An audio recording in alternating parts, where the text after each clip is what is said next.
मातु ही भगवती मातु ही कालिका मातु ही भगवती मातु ही कालिका तू ही है शिवानी मात शिव की आराधिका मातु ही भगवती मातु ही Kalika. Hello hello hello hello అండి, హలో అండి. నేను బాగున్నాను, మీరందరూ కూడా బాగుండాలి, బాగున్నారని అనుకుంటాను. ఓకేనా? So coming to the point. ఇప్పుడు వర్షాకాలం వచ్చిందంటే మనకేం గుర్తొస్తాయి అంటే, ఇదిగో ఈ పేరెంటాళ్ళు, ఈ వ్రతాలు, ఈ పూజలు పునస్కారాలు, వీటితో ప్రతి ఒక్క సుమంగళి చెలరేగిపోతుంది. ఇప్పుడు ఈ ఈ ఈ సీజన్లోనే ఈ రెండు ఆషాఢ శ్రావణ మాసాలు, భాద్రపద మాసం వరకు వచ్చే వరకు, ఇంకా ఇప్పుడంతా కూడాను మొత్తం నవరాత్రుల వరకు రెచ్చిపోతుంది. ఒక్కొక్క మహాతల్లి ఒక్కొక్క రకంగా రెచ్చిపోతుంది. అయితేనండి వీళ్ళు ఈ రెచ్చిపోటాలు చూసి చీరలు నగలు వాళ్ళు కూడా రెచ్చిపోతారు. ఆ సేల్ అని ఈ సేల్ అని దానికి దీనికని ఆ ఇన్స్టాల్మెంట్లు కట్టాలి, ఈ స్కీమ్ ఉంది ఆ స్కీమ్ ఉంది, అట్లాంటివన్నీ కూడా వాటి జోలికి వెళ్ళొద్దు. డబ్బులు ఉన్నప్పుడు మీ దగ్గరే డబ్బులు దాచుకుని, డబ్బులు ఉన్నప్పుడు లేకపోతే ఏ పోస్ట్ ఆఫీసులోనో ఎక్కడో బ్యాంకులో చక్కగా పొదుపు చేసుకుని దాంతో ఏదన్నా కొనాలనుకుంటే కొనుక్కోండి. అంతేగాని వాళ్ళని అనవసరంగా ఎంకరేజ్ చేయొద్దు. షాపులు వాళ్ళని అనవసరంగా ఏ ప్రమోటర్స్ని కూడాను ఎంకరేజ్ చేయొద్దు. షాపులు వాళ్ళని కూడా ఎంకరేజ్ చేయొద్దు. తర్వాత చెల్లెళ్ళారా, బంగారు తల్లుళ్ళారా, నేను ఒక్క మాట చెబుతున్నాను. నా కూతుళ్ళు కూడా ఉన్నారు, వీళ్ళల్లో చిన్నపిల్లలు కూడా ఉన్నారు. 35-40 ఏళ్ళు వాళ్ళు కూడా నా పిల్లలు లాంటి వాళ్ళే. అయితేనండి వాళ్ళని చూసి వీళ్ళు ఇప్పుడు మనం అన్ని వాతలు పెట్టుకోవద్దు. ఇప్పుడు ఒక్కొక్క తల్లి ఒక్కొక్క పతివ్రత అసలు నిత్య సుమంగళి లెవెల్లో ఒక్కొక్క పూజలు అవన్నీ డిస్ప్లే చేయటమే అనమాట. పూజ అంటే ఏం లేదు. పూజ అంటే ఏంటంటే ధ్యానం. పూజకి అర్థం ఏంటంటే ధ్యానం చేసుకోవటం. ధ్యానం అంటే జపం. అంటే ఏంటంటే మనం కోరుకున్నది, మన కోరికలు ఆ భగవంతుడికి కన్వే చేయటం అనమాట ఆ ధ్యానం అనేది. కానీ ఏంటంటే ఈ డిస్ప్లే చేయటము, ఈ ఎగ్జిబిషన్ చేయటము, ఈ దేవుడు పటాలు పెట్టడము, కలశాలు పెట్టడము, ఒకళ్ళని చూసి ఒక్కొక్కళ్ళ చూసి ఇంతంత పెద్ద కలశాలు పెట్టడము, దానికి పట్టు చీరలు కట్టడము, మళ్ళీ ఆ గిల్టీ నగలేవో తీసుకొచ్చి వేయటం. అబ్బో అసలు మామూలు ఆర్భాటాలు మామూలుగా ఉండవండి. పైగా ఇంకోటి ఏంటో తెలుసా, ఒక 3 మెట్లో 4 మెట్లో వేస్తారు. మళ్ళీ 4 మెట్లు అంటే సరి సంఖ్య పనికిరాదు అని బేసి సంఖ్య 3 మెట్లు 5 మెట్లు. అసలు ఈ రెచ్చిపోవటాలు మామూలు రెచ్చిపోవటాలు కాదండి. ఈ సుమంగళి దేవులు రెచ్చిపోయే రెచ్చులు. అయితే ఇళ్లల్లో వాళ్ళని కూడా బతకనివ్వరండి. ఒరే నువ్వు అలా ఎందుకు చేసావురా, ఒరే నువ్వు అటా ఎందుకు చేసావురా, అటు పోవద్దురా ఇటు పోవద్దురా, నువ్వు అదిగో అక్కడ అది ఇప్పుడే నువ్వు ఏదో ప్రసాదం చేస్తుంది, ఈ పిల్లలకి తినాలనిపిస్తుంది. పోనీ ప్రసాదం చేసిన పెద్ద మనిషి మనం మామూలుగా ఏంటంటే జనరల్గా సాంప్రదాయం ఏంటంటే ప్రసాదం చేసినప్పుడు ఒక చిన్న గిన్నెలో ఒక కంటైనర్లో పెట్టేసేసి ఒక దొప్ప కానీ చిన్న గిన్నె కానీ ఏదో ఒకటి వెండి గిన్నెలోనే పెట్టాలి, మిలమిలా మెరిసిపోయేది అని ఏం లేదు. ఒక దొప్పలో పెట్టేసేసి అట్లా దేవుడి దగ్గర పెట్టి తర్వాత నైవేద్యం సంగతి వ్యవహారం చూసుకోవచ్చు. పిల్లలు చిన్న పిల్లలు ఉంటారు, వాళ్ళు నాలిక కాల్చేసుకుంటూ ఉంటారు, వాళ్ళు పీక్కుపోతూ ఉంటాయి ఆ నాలికలు పాపం ఆ చిన్న పిల్లలకి.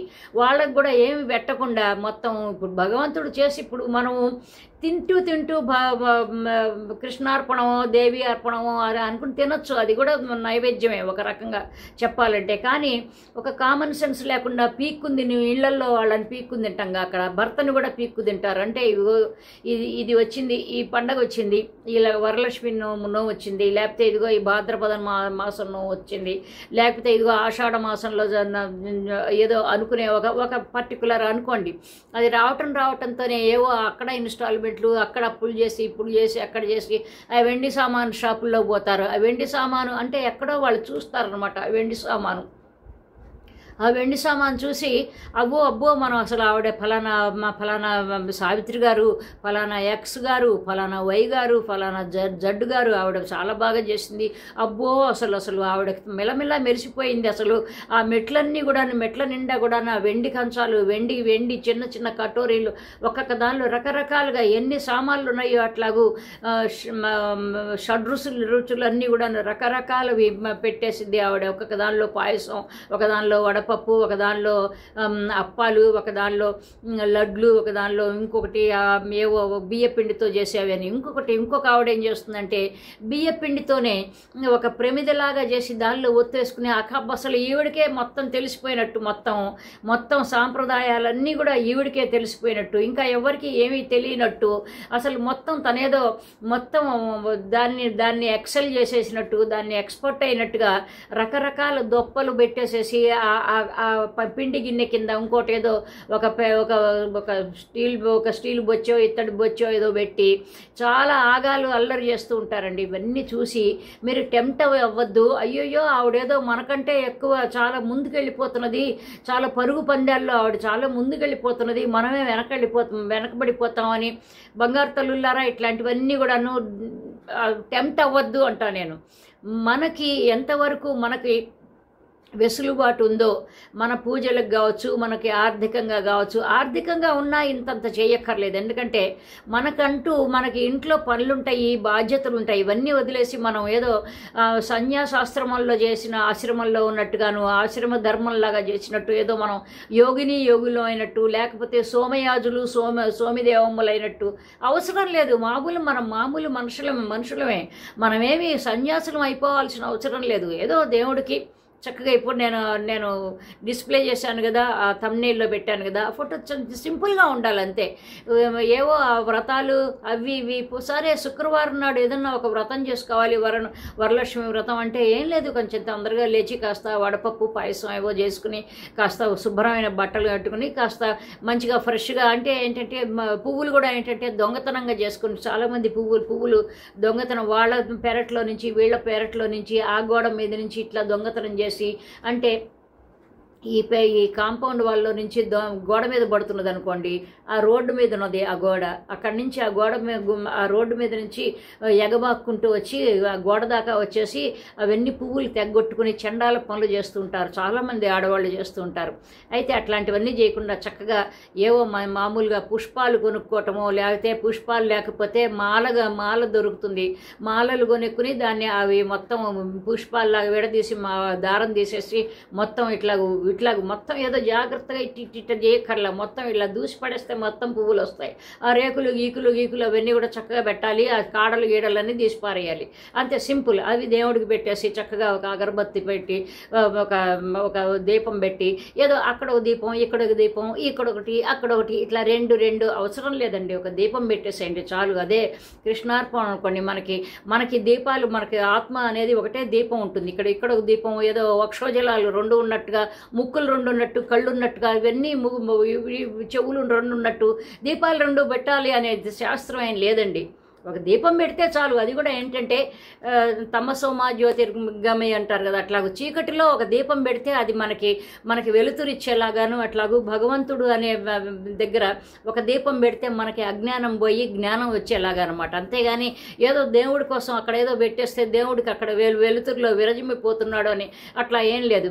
తర్వాత అప్పాలు చేయాలి, ఈప్పాలు చేయాలి, ఉన్న మొత్తం ఆవిరి చేసేసుకోవద్దు. శక్తి ఉన్నదంతా ఆవిరి చేసేసుకుని ఊసురో అనుకుంటూ పడుకోవటానికి వీలు లేకుండా, కూర్చోటానికి వీలు లేకుండా ఆపసోపాలు పడిపోయి కోపాలు తిప్పుకుని, దీంతో పాటు బీపీలన్నీ పెరిగిపోతూ ఉంటాయి, లో బీపీలు వస్తూ ఉంటాయి, హై బీపీ వచ్చేస్తూ ఉంటుంది, లేకపోతే ఆకలేసి నీరసం వచ్చి నిస్త్రాణలో పడిపోతూ కొట్టుమిట్లాడిపోతూ ఉంటారు, నీళ్లు కూడా తాగటం మర్చిపోతారు ఈ లేడీస్ అందరు కూడా. కాబట్టి ఇట్లాంటివన్నీ లేదు.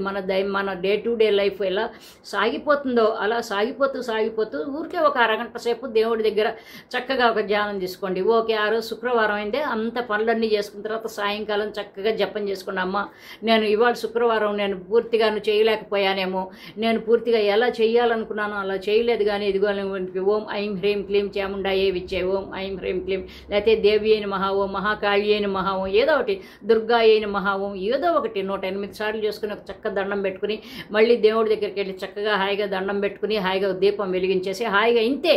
అంతేగాని అదిగో ఆవిడేదో చేసేసింది, ఆ వెండి గిన్నెలతో మొత్తం డిస్ప్లే చేసేసింది. ఇవాళ మనం కూడాను పోయి పోలోం అనుకుంటూ అప్పు సొప్పు చేసి ఆ వెండి గిన్నెలు తీసుకురావాలి. కొంతమంది వెండి గిన్నెలు అని చెబుతారు, అవేవో వైట్ మెటల్ తీసుకొచ్చి వెండి గిన్నెలండి మా వారు నాకు బర్త్డే కొని పెట్టారండి, మొన్న మా వారు నాకు వెడ్డింగ్ డే నాకు పెట్టారు. ఈ బడాయిలు ఇవన్నీ చాలా చూస్తూ ఉంటాం మనం. వీటి జోలికి పోవద్దు, మీరు ఎవ్వరు కూడా ఇట్లాంటి జోలికి పోవద్దు. ఉన్న దానిలో హాయిగా ఆనందంగా ఉండి ఆ రోజు ఇల్లంతా శుభ్రంగా చక్కగా నీట్గా చేసుకోండి.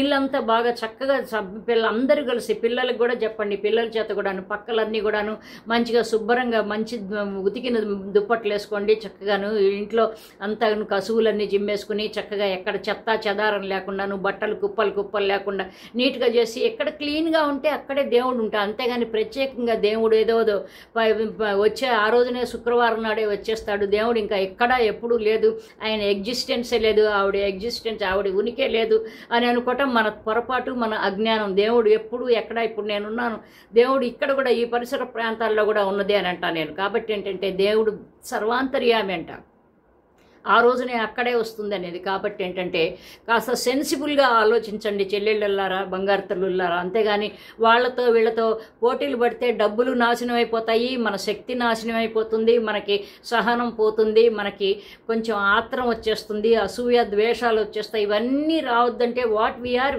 అంతే.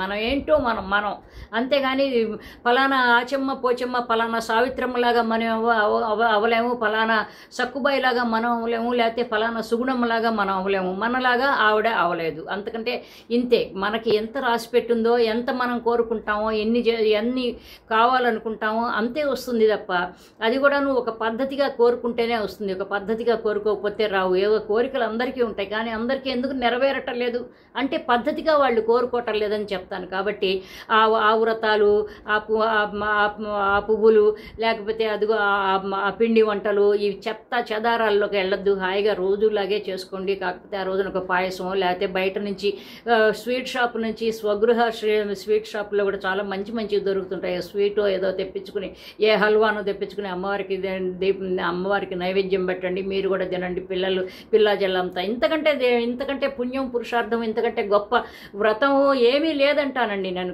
కాకపోతే నిజంగా వ్రతం చేసుకోవాలి అంటే ఆ రోజున ఒక అరగంట సేపు వెచ్చించండి అని చెప్పే ఖడ్గమాల చదువుకోండి, లేకపోతే సహస్రనామం, లలిత సహస్రనామం చేసుకోండి, ఇంకోటి చేసుకోండి.